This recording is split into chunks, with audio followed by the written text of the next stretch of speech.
Bonsoir tout le monde. Bonsoir. Donc je me présente, je m'appelle Alban Clévy, je suis avec Hervé Le Tourneur. On va vous parler de Javaline ce soir. Un petit peu plus de détails. Donc je m'appelle Alban Clévy, ça fait à peu près 16 ans que je travaille. J'ai fait pas mal de postes différents, tech lead, architecte, responsable d'équipe, chef de projet. Il y a un moment donné, je me suis un peu perdu en fait. Je suis revenu un peu à mes fondements. J'ai fait 12 ans de SN en gros et j'ai fait 3 ans de l'interne à la Société Générale. Voilà. Alors moi je m'appelle Hervé Le Tourneur, ça fait 17 ans que je travaille dans le développement. Je fais un peu d'enseignement avant. J'ai été tech lead, développeur, je fais un peu de responsable d'équipe aussi. Et ça fait 17 ans que je travaille par contre au sein de SN, moi je fais que ça. Voilà, et je suis consultant et responsable de la practice Java, une practice Java.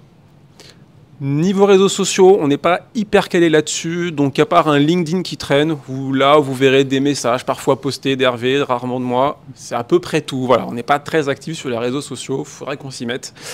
Il n'est jamais trop tard. On va vous faire un petit peu travailler, on est désolé, on s'est dit que c'était sympa de faire des choses, mais on va vous faire travailler. Là-dedans, il y a un intrus. Est-ce que vous pouvez nous le trouver? Exactement. Ouais. Ouais. Il y en a qui sont... Il est là. Il y en a qui sont rapides. Bah, pourtant, ça va être le sujet principal de la présentation, le marteau. Donc en fait, c'est ça le titre de la presse, c'est « Savez-vous planter des clous à la mode de Java ?» Alors, on va avoir un moment un peu rébarbatif, on s'en excuse d'avance, ça va être à peu près les 2 slides où il y aura de la lecture. Voilà. Pour savoir planter un clou, on va essayer de définir avant ce que c'est qu'un framework. Alors, en programmation informatique, un framework est un ensemble cohérent de composants logiciels structurels qui sert à créer les fondations ainsi que les grandes lignes de toute ou partie d'un logiciel, c'est-à-dire une architecture. C'est un peu abstrait. Un framework peut néanmoins être spécialisé dans un langage particulier. Okay. Il impose un cadre de travail dû à sa construction même, guidant l'architecture logicielle, voire conduisant le développeur à respecter certains patrons de conception. Est-ce que vous êtes tous d'accord avec ça? Et tous, Twitch inclus, ou pas du tout? Vous êtes tous d'accord? Ah, des oui, des non? Alors, on fait l'applaudimètre, comme ça il y a du son. Ouais, on va faire l'applaudimètre parce que moi je vois des têtes qui bougent, qui font... Ceux qui ne sont pas d'accord applaudissent. Exactement. Ceux qui ne sont pas d'accord Donc tout le monde? Bon. Donc vous êtes tous d'accord. Okay. Bon, maintenant tous ceux qui sont d'accord applaudissent. Il y en a qui se prononcent pas, ils sont là genre c'est ça mais j'en suis pas sûr. Bon. On peut se tromper, c'est pas... On est tous d'accord avec Wikipédia, quoi. Ouais, c'est ça. Globalement, c'est un extrait de Wikipédia. C'est un truc collaboratif, vous devez connaître. Donc, si vous n'êtes pas d'accord, libre à vous, en fait. On va définir ce que c'est une librairie aussi. Alors, en informatique, une bibliothèque logicielle est une collection de routines qui peuvent être déjà compilées et prêtes à être utilisées par des programmes. Ça vous va aussi? Ça vous va? Qui n'est pas d'accord avec cette définition? On fait l'applaudimètre, je trouvais ça sympa. Donc on est tous d'accord? Je trouve qu'ils sont tous un peu d'accord. Ah, bon. Ça c'est pareil, on est d'accord avec Wikipédia. Ouais, pour moi, une lib, ça ressemble un petit peu à ça en fait. Hein. Une boîte à outils, je vais chercher l'outil dont j'ai besoin pour faire ce qu'on me demande. Si on a besoin en fonction de ses besoins. Exactement. Bon, maintenant on parle d'outils, on va parler d'un besoin. D'un besoin. Alors, Bricoshop. C'est Bricoshop. Alors Bricoshop, c'est une enseigne de bricolage et ils sont spécialisés dans les marteaux. Ils connaissent tous les marteaux de la Terre, toutes les marques qui existent. Et ils ont besoin d'un système de gestion de produits à installer sur des ordinateurs faibles en ressources. Donc ça, c'est le besoin de base. Et ils ont besoin qu'on soit capable de récupérer l'ensemble de leur catalogue de marteaux. A priori, c'est pas trop compliqué, on devrait pouvoir y arriver. Alors du coup, tu partirais sur quoi? Spring Boot, on le retrouve à peu près chez tout le monde, c'est plus ou moins un standard. Et au J2E aussi, c'est un standard? C'est une norme. Okay. Donc Spring Initializer, le grand classique, tout le monde le connaît. On doit exposer quelque chose, donc il y aura un front, donc on va prendre le starter web avec. Puis on a rapidement du code en fait, hein, donc on va parler un peu de ce code. Donc on a notre application avec le Spring Boot application. On a notre petit contrôleur. Alors on a laissé le Hello World. Ouais, on a été un peu feignant. Et on a un truc qui permet de retourner des marteaux par identifiant avec un ID unique. Ça te va? Bon, oui. Ça Globalement. retourne pas encore tous les marteaux, mais... Ouais, ça va venir. Bon, on a défini un marteau. Donc un marteau, c'est un poids et une taille. Voilà. Puis on a fait tout ce qui va bien avec en public, puis avec getter, setter. Tout est bon. c'est Bon, un ça peu- fait un peu beaucoup de code à lire. Mm. Je te propose un petit truc, tu vas voir, ça va être sympa, ça va réduire vachement le code. On va mettre Lombok. Alors, Ah, tu pimentes le code. ouais, on va un peu pimenter le code D'accord. ou le simplifier. On va mettre des annotations, c'est un petit truc magique, tu vas voir. Ça fait très sapin de Noël, ton truc, là. Un petit peu, ça décore, D'accord, mais ok. tu verras quand on fera du JPA, Ça marche. ça va être sympa aussi. Ça sert à quoi de mettre des getters et des setters sur des champs publics? Commence pas à être agaçant. D'accord. Hein? Super. Donc Lombok, à la compilation, ça va venir modifier ton code, mais c'est pas grave. Dans l'IDE, j'ai mis le plugin qui va bien. En mettant le plugin qui va bien, ça fait comme si avec les getters setters, ça résout tout seul, c'est génial. Ah, il instrumente le code? Ça rentre pas en conflit avec d'autres trucs, ça? Tout va bien se passer. D'accord, ok. Pose pas trop de questions, c'est un côté Ok, magique, ok. c'est sympa. Et puis tout ça, en fait, je peux le résoudre globalement à add data, comme ça en fait une de moins et on est au top. Voilà, je suis passé de ça à ça avec un projet, c'est d'accord. génial. Ça fait Bon, de j'ai sapin mis de une Noël. dépendance en plus pour la comp. Bon, on fera avec. Maintenant, il va falloir aller lire notre base de données. Donc, ce sera du Postgre, du Oracle, du Sybase, que vous voulez, sur une base de données. Spring Data, vu qu'on est en Spring, autant aller jusqu'au bout. Donc, la petite couche JDBC Java, puis Hibernate, la petite couche JPA qui va bien, et Spring Data. Bon, des dépendances, mais Ah, toi, il y a du J2E. tu vois, si je Pardon. mets le starter, en fait, l'intérêt avec Spring Boot et les starters, c'est que ça gère toutes mes versions en plus, tu vois. Ah, J'ai plus le problème qu'on pouvait avoir avant de conflit de version et de tout ce qui va avec, ça gère pour moi. Maintenant, on va modéliser nos entités. Donc ouais, toi, il y a encore un peu de déco. encore un autre sapin de Noël, là, c'est ça? Plus un feu d'artifice à ce moment-là, presque même. Donc ce qu'on va faire, on va associer à une marque une liste de marteaux. Puis un marteau aura son poids et sa taille. Notre petit repository avec notre interface. Et puis on est bon. Ça te va? Donc là, on va être en capacité de récupérer tous les marteaux de la Terre qu'on aura catégorisés par marque. Globalement, On fait les liens et tout à côté. on va répondre aux besoins. Répondre aux besoins. L'avantage, c'est qu'en plus, avec l'interface, on a déjà le get-all, donc on n'a rien à faire, parce que JPA le fait tout à notre place. Top. Si on était joueur, on pourrait faire nos propres méthodes, mais là, bon, on roule comme ça. On livre? Bon, écoute, ça a l'air bon. De toute Le façon, besoin, c'était un petit truc, une appli web, on appelle, on récupère tous les marteaux et ça marche bien. on le connaît tous, tester, se douter, hein? Ouais, j'ai essayé, moi, quand même. Hein. J'ai réussi à faire marcher ça sans problème. On a chargé 2-3 marques, Ouais, 2-3 marteaux. ça a très bien marché. Donc on livre notre stack en production avec du JPA, du JDBC, du Spring Boot, du Lombok. On passe sur Log4j, SLF4j, tout ce qui va avec, hein, c'est la stack. La stack, on livre l'appli. On a 50 marques, 100 marteaux différents par marque, 5550 unités. Ah bah c'est mon test, ça. C'est ce que j'avais fait en local. Donc c'est bon, ça répond aux besoins. On est bon. Nickel. 60 millisecondes, propre. Est-ce que le client est content? T'as eu un retour ou... il est venu me voir, il n'était pas content du tout.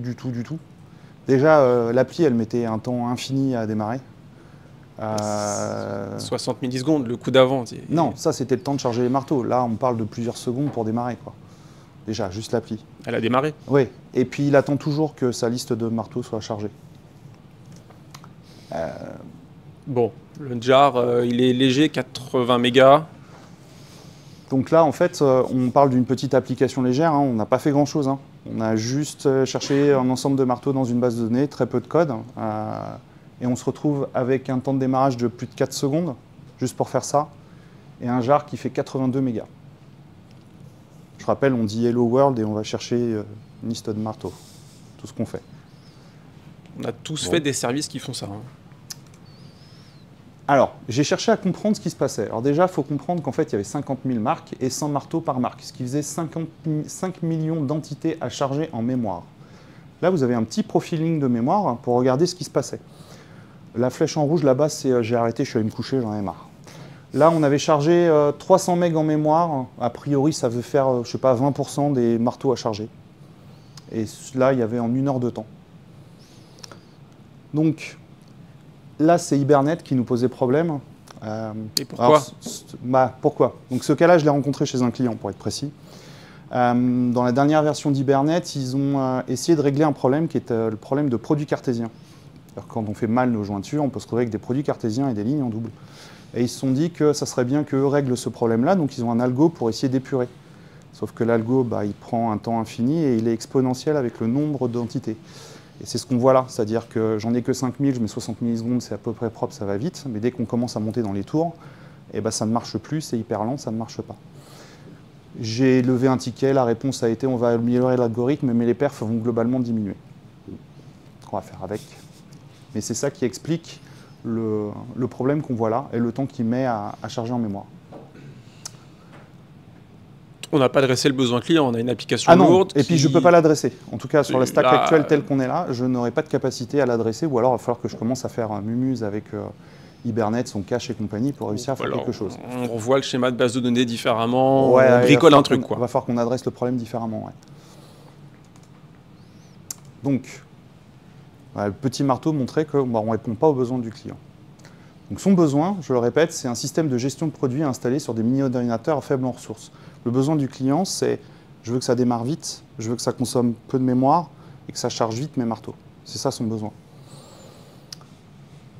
Qu'est-ce que tu me proposes? Je te propose Javaline.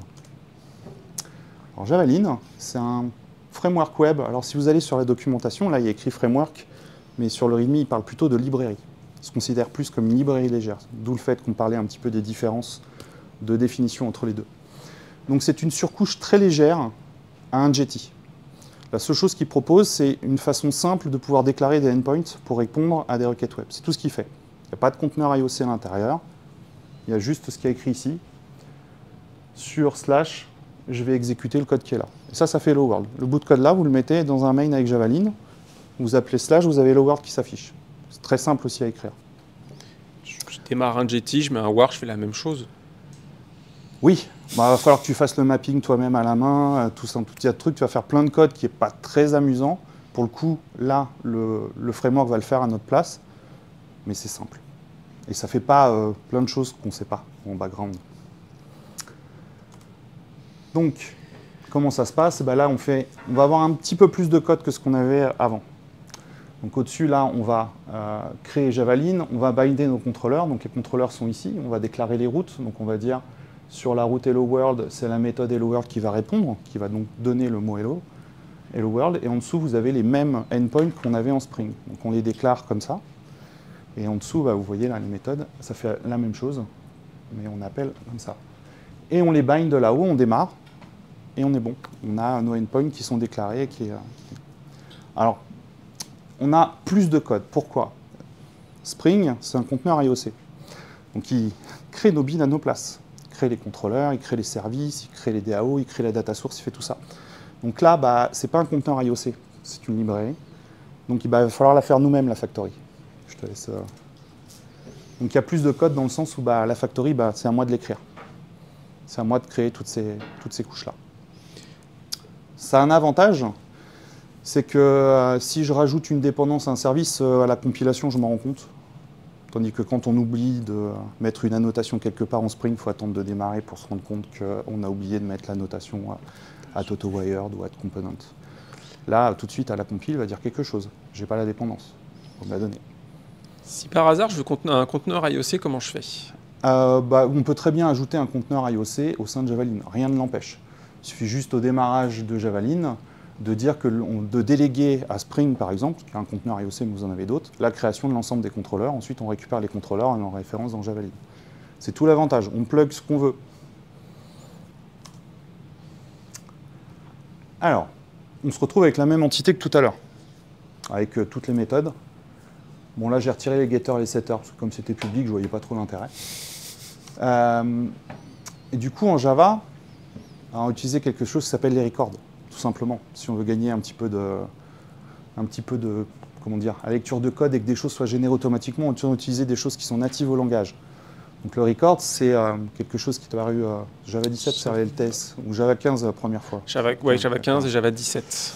Donc c'est une structure immutable, donc on ne peut pas changer son état interne. On fournit automatiquement les getters sur l'ensemble des champs. On a automatiquement le constructeur avec tous les attributs de la classe.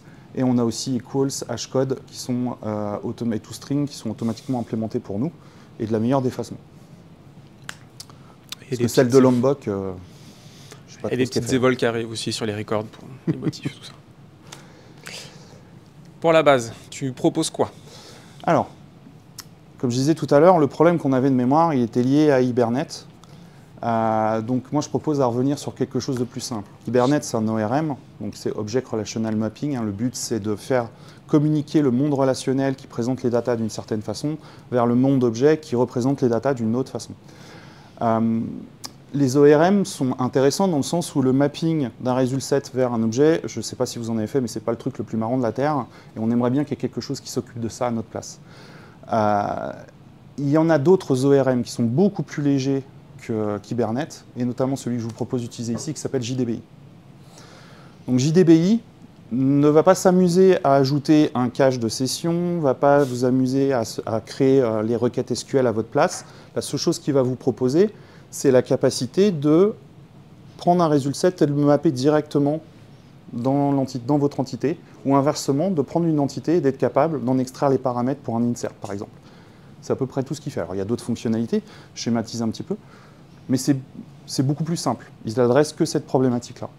En gros, il adresse la problématique quand on faisait du JDBC natif pour ceux qui en ont fait la partie chiante, en fait. Globalement, exactement. La partie où on s'ennuyait, il l'a fait pour nous et après, il nous rend la main. On n'a pas le get connection, enfin, on n'a pas à s'occuper de la connexion, voilà. On n'a pas à s'occuper de la création du prepare statement, etc. Tout ça, c'est caché derrière parce que ça, c'est du code redondant qui n'a assez peu d'intérêt et il fait le mapping vers l'entité. Mais on continue à écrire notre requête, donc on maîtrise ce qu'on va exécuter. Et là, il y a une petite dépendance qui a été ajoutée ici. Je te laisse cliquer sur le bouton. Excuse-moi. C'est il ne sait pas faire de JSON par défaut, Javelin. Donc, on doit lui rajouter la dépendance. En fait, c'est la différence avec Spring et d'autres gros frameworks. C'est qu'on doit gérer toutes les dépendances à la main et on retrouve le travers qu'on pouvait avoir il y a quelques années, les conflits de version, malheureusement. C'est ça. Ça, on se retrouve à regérer ce problème-là. C'est l'inconvénient. Mais du coup, on peut, c'est disponible, hein, la sérialisation en JSON nativement dans Javelin, mais si vous n'ajoutez pas la dépendance, ce n'est pas disponible. Ça veut dire que si on n'en fait pas, on n'a pas la dépendance qui vient avec. C'est à nous de l'ajouter volontairement parce qu'on en a besoin. Alors, voilà à quoi ça ressemble à un appel en base de données avec JDBI. Alors l'avantage avec JDBI, c'est que je peux mapper dans un record. Il sait faire. Pas de problème. Donc ça, c'est quand même assez pratique. Ça veut dire que nos entités peuvent être des records. Et ça donne ça. Donc là, il a fallu que j'écrive le retrieve, donc retrouver un marteau par un ID. Il a fallu que j'écrive moi-même la requête avec un bout de code qui ressemble ici. Donc là, il y a aussi une grosse différence avec JPA et notamment Spring Data. C'est que Spring Data, il nous fournit une interface avec cette méthode, elle était déjà présente. On n'a besoin de rien faire, l'opération existe déjà. C'est un inconvénient dans le sens où je dois l'écrire, mais l'avantage que ça a aussi, c'est que je maîtrise les opérations sur mes entités.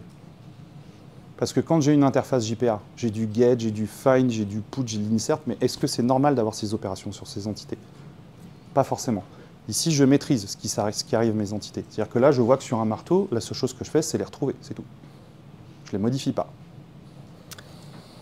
Est-ce que je peux avoir du lazy? Du lazy loading dessus? Non. Obligatoirement, tu cherches tout? Oui.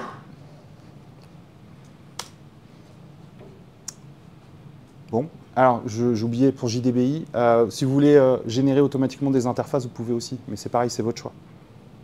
Un petit peu comme JPA. Si vous le souhaitez, ça existe. C'est pas obligatoire. Il faut mettre des plugins pour ça.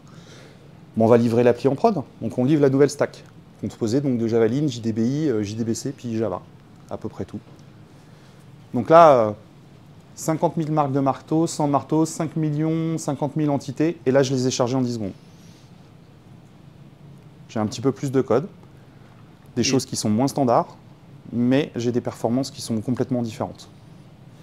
D'ailleurs, si on regarde le profilage mémoire, donc, ouais, alors, première différence, 866 millisecondes mon démarrage. 5 fois plus rapide à peu près. La taille de mon jar, je fais 6 mégas, 7 mégas. Beaucoup, beaucoup plus petit. On reste sur un Hello World, hein, connexion à la base. Et je vais chercher des marteaux. On fait la même chose. Et la mémoire, voilà, en 10 secondes, j'ai chargé 2 gigas. 10 secondes, il a tout chargé en mémoire et il a envoyé. Puis bon, j'ai fait un garbage collector à la main parce que je voulais vérifier qu'il libérait bien les trucs, mais oui, il a tout libéré, pas de problème. Donc là, ça répond aux besoins. J'utilise peu de ressources, je suis léger, je démarre rapidement et je charge tout rapidement. Ce que ça m'a demandé, un petit peu plus de travail. Et il fait nuit. Et il fait nuit. Un petit récap. Donc on a le tout framework avec Spring, la partie qu'on va appeler frameworkless avec Javelin. On voit quand même les temps de démarrage où on a le facteur 5. Surtout le nombre de dépendances est assez intéressant finalement. On est divisé par 2, voire 3. Et puis on a réussi à répondre aux besoins du client. C'est quand même déjà pas mal en fait de répondre aux besoins du client. Bon, par contre, on a dû écrire du code. Oui. Donc on a réduit tout un tas de facteurs, mais le contre-coup, c'est qu'on en a augmenté d'autres. Après, j'ai écrit plus de code, mais est-ce que la code base est forcément plus grande?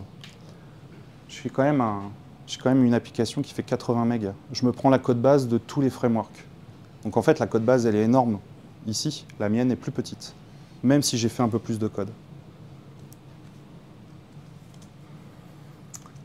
Alors on va analyser un peu les résultats. Spring, tout le monde le connaît. Donc le conteneur IOC, ça implique de la réflexivité pour aller créer tout ce qui va bien, avec les annotations derrière, et puis le proxy, parce que souvent, en fait, c'est le proxy qu'on retrouve. C'est le proxy, on le retrouve un petit peu partout pour la gestion des transactions, etc. Et ça prend de la place parce qu'il faut énormément de code pour générer tout ça, sans compter que Spring charge énormément de choses qu'on n'utilise pas forcément. Ce qui explique la taille des livrables et aussi la consommation mémoire et le temps de démarrage. Hibernate, on retrouve à peu près pareil. En plus, on a le cache. Et l'inconvénient de tout ça, c'est que toutes les dépendances, on peut avoir un bug comme tu as pu avoir d'Hibernate. On peut en avoir dans d'autres cas. Donc là, c'est pareil. Hibernate vient avec la réflexivité, les annotations, les proxys, le cache. Tout ça, c'est tout un tas de choses qui se passent en background, qu'on ne voit pas, qui consomment des ressources dans tous les sens, qui expliquent, pareil, les temps de démarrage, la montée en mémoire, le fait que ça soit long. Et donc, l'utilisation de ces choses-là, on voit une augmentation de la consommation CPU et de la consommation mémoire pour charger des marteaux.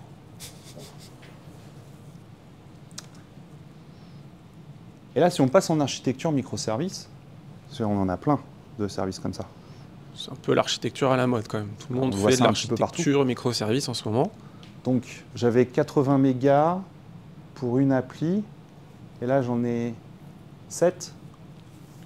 Ça commence à monter en fait, et plus on a de microservices, plus cette taille et cette consommation va augmenter en fait. Ça va être multiplié par le nombre de conteneurs qu'on a.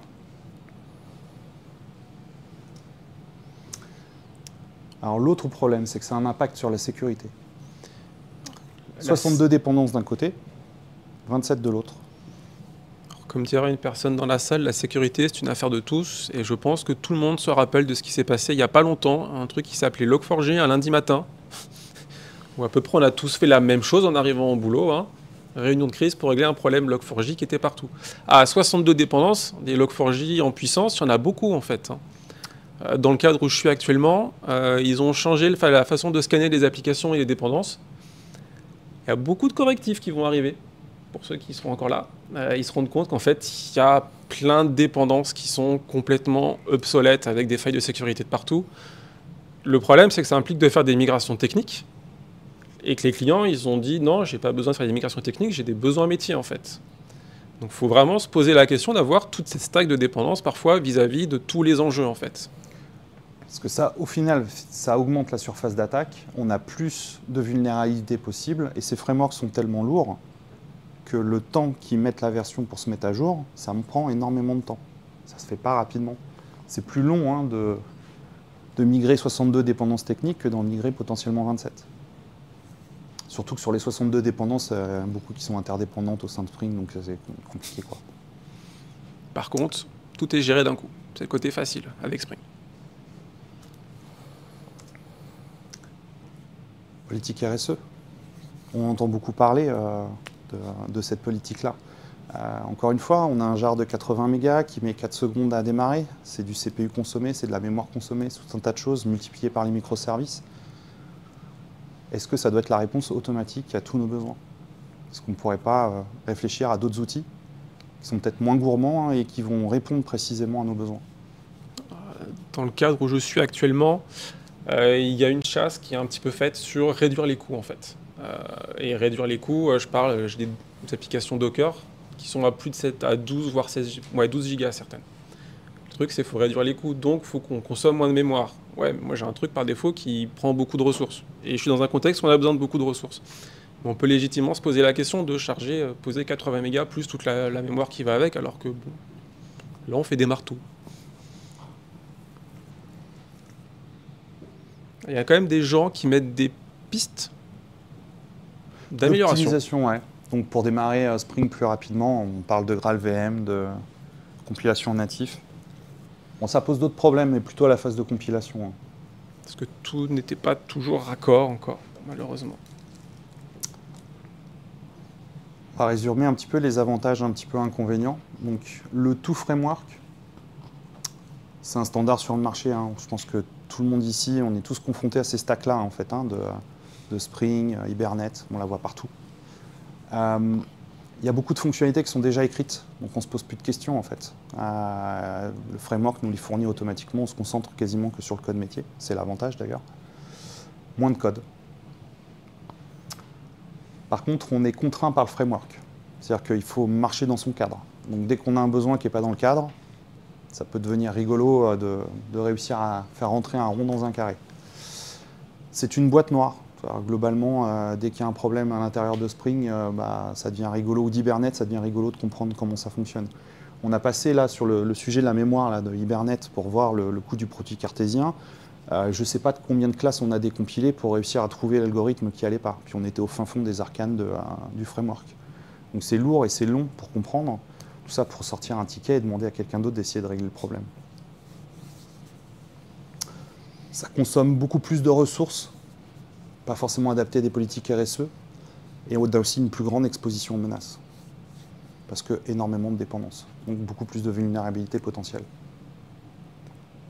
Le frameworkless ou moins de framework ou plus des librairies. On l'a vu que c'était beaucoup plus léger, c'est quand même pas mal. Il y a peu de contraintes en fait. On se retrouve à juste utiliser l'outil dont on a besoin pour faire une action. Et donc en fait on écrit beaucoup plus de code et on maîtrise tout de suite notre base de code. Typiquement, quand toi t'écris du Javelin et quand moi j'écris du Javelin, pourtant c'est la même librairie, au bout de 10 minutes, pour faire la même chose, on n'a pas écrit de la même façon. Alors que si on le fait en Spring tous les deux avec du Spring Boot, on n'est pas loin du copier-coller au mot près. Vous pensez que c'est une meilleure visibilité sur l'application? En fait, comme le code n'est pas masqué par un framework ou une librairie, quand on rentre dedans, on n'a plus qu'à dérouler. Il n'y a pas de côté magique qu'on peut avoir, qu'on a tous eu avec Spring à un moment donné, de dire hey, oh, tiens, c'est magique. Ce qu'il faut voir avec Javelin, c'est qu'il n'y a aucune réflexivité à l'intérieur. Non. Zéro. C'est comme ça qu'ils ont construit la librairie. Spring, c'est un conteneur IOC. On perd le contrôle sur le flux d'exécution. Donc notre code métier, il est appelé par quelque chose, on ne sait pas quoi, on ne sait pas quand et pas comment. Et souvent, c'est quand il y a un problème là qu'on ne sait pas trop ce qui se passe. Dans ce cas-là, nous, on sait exactement comment ça se passe. Pas d'inversion de contrôle, c'est nous qui avons le contrôle sur ce qui se passe. J'ai passé aujourd'hui 1 heure à régler un problème parce qu'une personne avait mal déclaré un bin dans Spring. Je suis réaliste, c'est 1 heure que j'ai passé. Consomme moins de ressources. On l'a vu, on a moins d'exposition menace avec les dépendances. Par contre, on a plus de code à faire et on est surtout hors des standards habituels. Et ça, ça peut effrayer du monde de se dire c'est pas le standard habituel. Toi, je sais que tu en as fait un standard où tu bosses. Ouais. On a développé la stack que vous voyez là. J'ai développé une plateforme de trading électronique. On a embarqué des juniors dessus.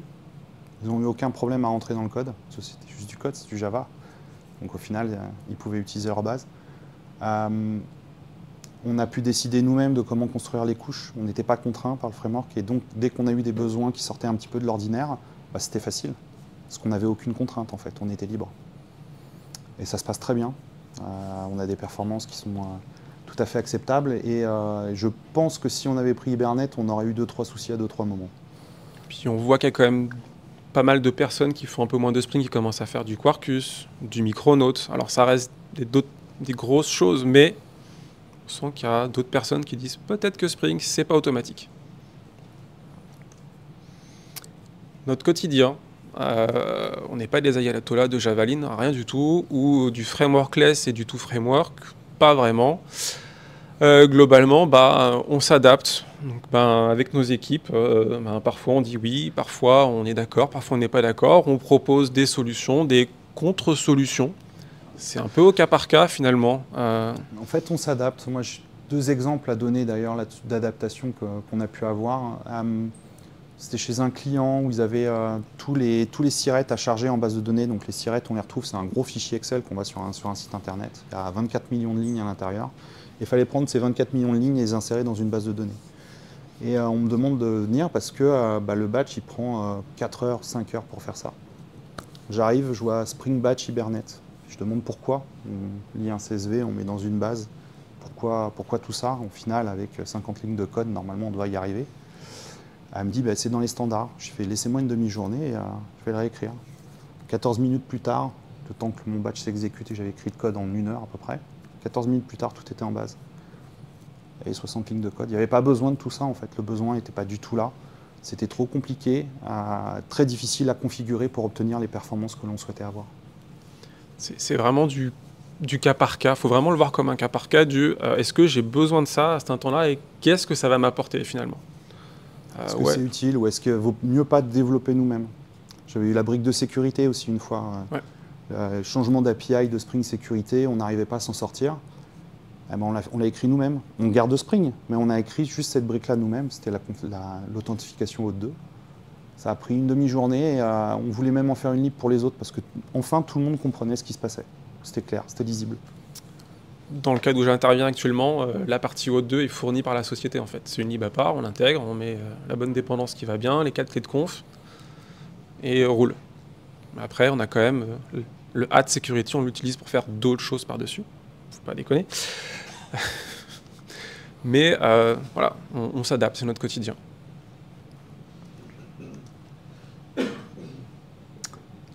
C'est un peu bateau comme conclusion, mais... Un peu bateau, oui.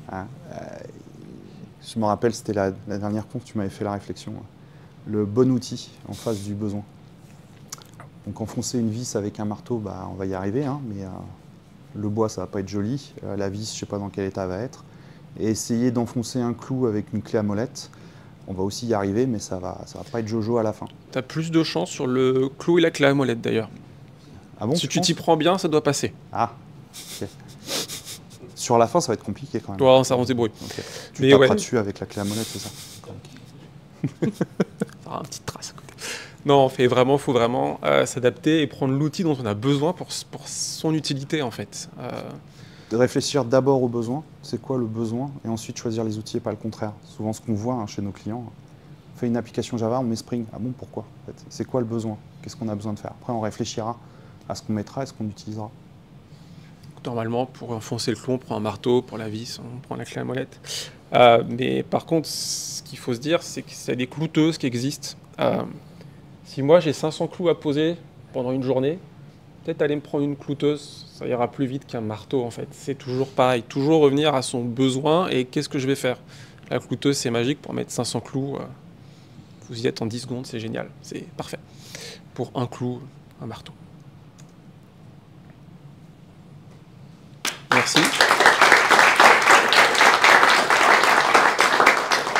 vous retrouvez le code qui a servi à faire tout ça. Donc c'est un repo GitHub, il est public, il est accessible pour tout le monde. Il y a les deux, donc la partie Spring et la partie Javaline, c'est issu du Maven en Java 21. C'est ça. Et il y a un petit DB initialiseur, c'est pour être capable d'injecter 5 millions de marteaux avec les marques et compagnie. Si vous avez besoin de tester et de vérifier. Est-ce que vous avez des questions? Oui. C'est maintenu par qui? Javaline, c'est maintenu à la communauté. Il y a une communauté derrière. Je ne pourrais pas te donner un nom d'entreprise particulier derrière. Il y a une communauté de développeurs. C'est développé en Kotlin déjà derrière. Voilà. Si tu vas sur leur site, ils ont pas mal d'entreprises qui ont l'air d'être derrière quand même. Il y a Red Hat, je crois qu'ils l'utilisent, des choses comme ça. Alors après, est-ce qu'ils sont derrière, est-ce qu'ils participent au développement? Je n'irai pas jusque-là. Mais voilà. Je ne sais pas si ça répond à ta question. Mais, Après, sur le site de Javaline, c'est relativement... La doc est globalement à jour comparé à d'autres. Par exemple, un petit cas qui n'était pas dedans la dernière fois. Mais quand Java 21 est sorti en septembre, il y a eu une version qui est sortie dans la foulée. Loom était activé automatiquement sur Javaline. Donc le Jetty a été démarré sur des threads virtuels. Donc ils se mettent à jour. Ils ont un Discord sur lequel je suis, ils sont actifs. Alors que quand on publie des problèmes techniques, il y a des réponses. Donc il y a des gens qui sont là, ils adressent les problématiques.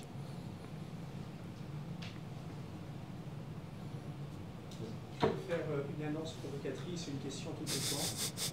Là, la remarque, c'est vous auriez au moins pu ajouter une bibliothèque de test, au moins pour faire 1002. Et la question un peu provocatrice, c'est est-ce que c'est pas aussi un peu le principal problème d'écrit de la fainéantise? Par exemple, de nous d'utiliser 25 starter Spring et Spring, d'utiliser sur des frameworks comme Hibernate, quand ils pourraient faire le switch aussi sur des frameworks plus simples quand les frameworks font des mauvais choix techniques. Pour reformuler, il nous a demandé si on aurait pu mettre une librairie de tests. On ne l'a pas fait. Et sinon, j'essaie de reformuler ta question. En gros, c'est est-ce que les gens ne sont pas un petit peu trop feignants et par facilité, ils restent dans leur zone de confort, on pourrait dire, si ça te va? C'est ça.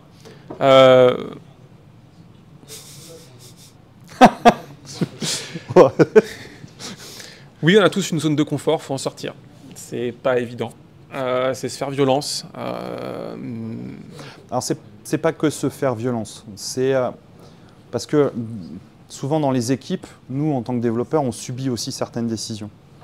Et c'est souvent aussi challenger le fait que quelqu'un arrive en disant bon, j'ai besoin, on va faire une appli Java, et puis comme il n'y a que des développeurs Spring sur le marché, je veux que ça soit en Spring.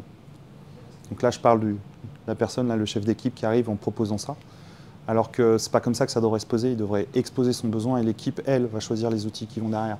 Et là, c'est à nous de nous sortir de la zone de confort et de dire c'est quoi le besoin, comment ça va fonctionner et qu'est-ce qu'on va aller chercher comme outil pour mettre face à ce besoin-là. Et cette machinerie de Spring, ça peut être utile, le Spring Initializer, Spring Boot, quand on va faire un POC, c'est vrai qu'il y a quand même cet aspect assez pratique d'être capable de faire quelque chose rapidement. Mais un POC, ça n'a pas forcément vocation à aller en prod. Puis il y a une étape intermédiaire où on peut dire, bon, maintenant qu'on a montré que ça pouvait marcher, c'est quoi la vraie solution qu'on veut par rapport aux besoins? Et là, Spring n'est pas forcément la solution à ce moment-là. Je voulais juste savoir s'il y a des alternatives. J'ai utilisé Java Spark. Je faisais un peu le même exercice. T'es plus près, je te laisse reformuler. Est-ce qu'il y a d'autres alternatives à Javaline, c'est ça? Ouais. Micronaut, Ouais. qui est un peu gros. Vu que c'est un fork de Java Spark. C'est possible, c'est possible. Ouais. C'est possible qu'il soit parti de là, ouais. Ça, j'ai pas fait attention à ça, pour être honnête. C'est possible. Oui, donc les alternatives, oui, tu as Micronaut, tu as Quarkus. Voilà. Tu es plus dans l'esprit de Spring Boot, ouais, avec ces outils-là. Il y a toujours ces notions de conteneur IOC, sauf que l'inversion de contrôle se fait plus au même moment. Enfin, en tout cas, cette gestion-là. Il y en a un qui va se faire donc à l'exécution, d'autres qui sont à la compilation. Je ne sais plus lequel fait lequel. Quarkus et Micronaut sont à la compilation. Oui, l'instrumentation de code, ils vont générer la factory, en fait. C'est là où tu vas gagner du temps de démarrage, en fait. Mais c'est à la compile, ça devient plus long. Ça implique tout un tas de choses. Non, mais c'est run, c'est encore plus long. Mais je crois que Non, non, mais en fait, ah si, j'ai envie. Non, de toute façon, c'est pas qui reformulera. C'est pas ça. Ce que je me disais, c'est qu'une des difficultés ou un des points qui est, à mon avis, quand même important, c'est que les choses ont beaucoup évolué sur beaucoup d'éléments et beaucoup de visions, tu vois. Je pense, par exemple, tu vois, tu as mis des records. Tes records, ils sont read-only, donc tu peux pas faire de modifications. Donc là, tout ce pourquoi les EJB étaient faits, bonne raison ou pas, ça se discute, mais n'ont plus de raison d'être. Oui. Tu vois, donc toute ta problématique qui était d'avoir un élément de synchro te permettant d'avoir des clients différents, des activages différents et une donnée cohérente en permanence n'a plus de raison d'être.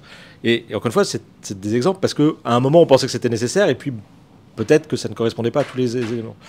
Dans le même esprit, donc sur ce qui avait été mis, tu as aussi la problématique de la maîtrise, comme tu le disais, et de l'outil. Il faut que ton code puisse passer de différentes personnes et puis le besoin. On a suffisamment de cheveux blancs par ici pour se souvenir d'une époque où, de toute façon, pour pouvoir pousser en prod même un patch, il fallait passer ou mettre à jour les 200 pages de spec technique. Et donc là, tu te disais, pour faciliter ma vie, je vais passer par l'IOC. Et là, Spring a sauvé la vie d'énormément de gens. Donc, ce qui est assez complexe, j'ai envie de dire aussi, c'est que je pense qu'il y a un vrai profond changement de paradigme. Et je reviens pour le coup sur votre conclusion, c'est effectivement, il faut savoir ce qu'on veut faire, il faut savoir ce que le client veut faire. Oui. Le dev augmenté avec de l'IA qui se base sur plein de codes existants, qui est à peu près tous le même, qualité pas toujours exceptionnelle, et très mainstream avec du Spring, par exemple en Java. Il ne voit pas ça.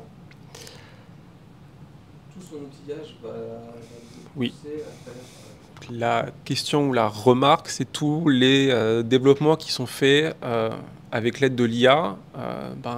L'IA a généré des codes basés sur Spring. Donc forcément, oui, toutes ces choses-là, il ne les voit pas. Ça implique aux développeurs de trouver un moyen.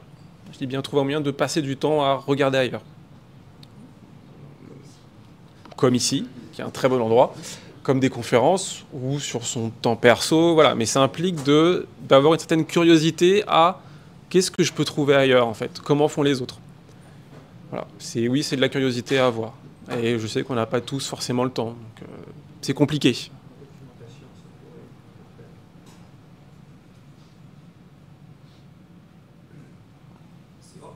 on prend un projet en Greenfield avec Javelin et on s'imagine que voilà, il va évoluer, il va durer dans le temps, les specs vont changer, en fait, ça va rajouter des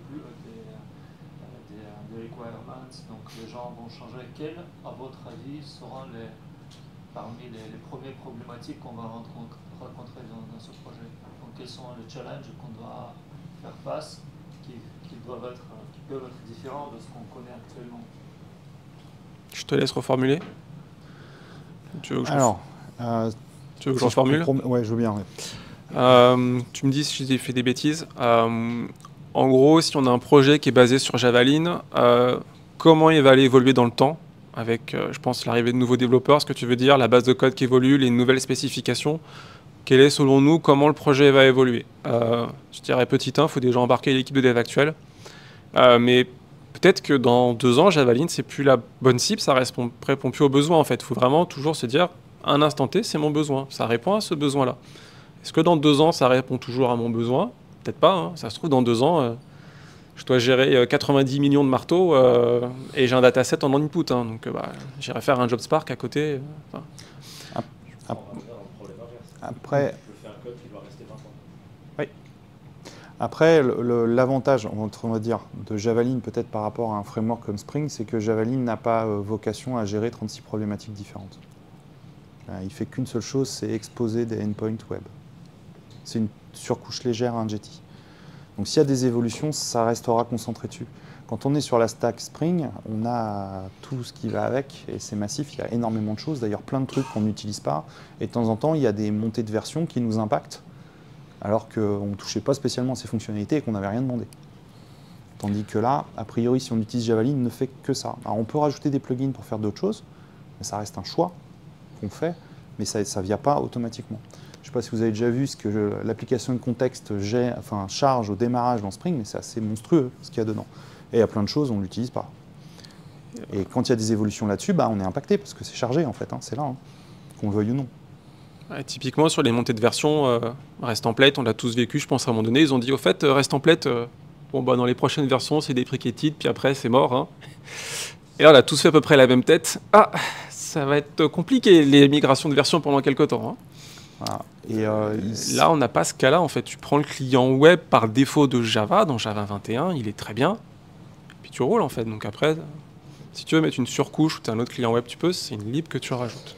Et si Javaline reste, après, c'est à voir hein, dans les évolutions, mais uniquement sur cette problématique-là, bah, il va être beaucoup plus facile pour lui d'évoluer avec les évolutions du langage, parce qu'un petit bout à gérer, en fait. Encore une fois, Loom, moi, quand la release est sortie et que je me suis mis en Java 21, j'ai plugué Javaline dessus, et paf, dans les logs, il y a écrit « on utilise Loom ». Toi, ça doit faire 3 ans que tu le suis à peu près déjà, de façon intensive. Ouais. T'as pas vu de gros changements en fait. Et c'est l'année dernière. Ouais, ils sont passés en 6, c'est un petit changement d'API parce qu'il y a des développeurs qui avaient comment dire, utilisé l'outil, enfin l'outil laissait faire quelque chose qu'ils ne devaient pas faire, donc ça posait des problèmes. Donc ils ont changé l'API pour les forcer à déclarer les contrôleurs correctement, mais c'est juste déplacer du code d'un endroit à un autre, c'est tout. À part ça, j'ai pas vu de changement majeur qui impactait fortement mon quotidien en fait, dans mon utilisation.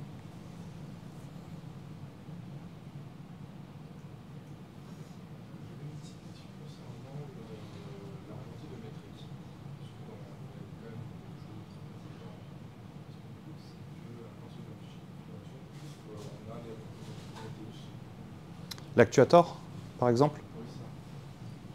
Est-ce qu'il y a ce genre de mécanique via des plugins? Alors, je vais reformuler. Donc, dans Spring Boot, on a donc, tout ce qui est Spring Actuator et la possibilité de remonter des métriques. C'est fait en automatique.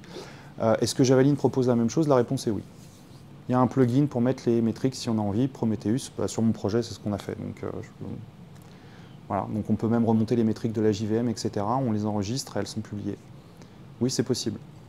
Mais ce n'est pas juste en rajoutant une dépendance dans un coin et que tout est fait, il faut le faire soi-même. Il faut ajouter les dépendances, demander à ce qu'il enregistre ses métriques. C'est quelque chose qu'on doit faire nous. Mais oui, il y a possibilité de le faire. On peut faire du templating aussi avec Javaline si on veut. Juste pour gratter un peu, quelle différence tu fais entre je rajoute une librairie qui m'apporte le templating, TeamLeaf pour prendre Spring, et je rajoute un plugin de Javaline pour mettre du templating. Quelle est la subtilité de différence que tu fais, à part une différence sémantique Comment? Et à part une différence sémantique qui permet toujours de... Non. Là-dessus, on est à peu près à l'identique. Ce que je dis sur Spring, en tout cas par rapport à Javaline, si Javaline est concentré sur une chose, Spring gère énormément de problématiques d'un coup et plein de choses dont tu n'as pas besoin. Tu te retrouves automatiquement avec, qui potentiellement polluent tout un tas de choses, comme les performances, la taille de ton jar, tes dépendances, etc. Alors que Javaline est concentré uniquement là-dessus. Par contre, tu peux plugger ce que tu as envie aussi dessus. On va retrouver la même logique. Mais on a besoin de cette logique-là, au final, quelles que soient les applications. Là, on a plugué JDBI dessus, c'est pareil, c'est un choix. On a ajouté cette dépendance. En Spring, si vous voulez ajouter JDBI, ça existe aussi. Il y a le starter JDBI qui existe, si vous le souhaitez. Exactement. On va passer à la table. On remercie encore le Renault Digital de nous inviter.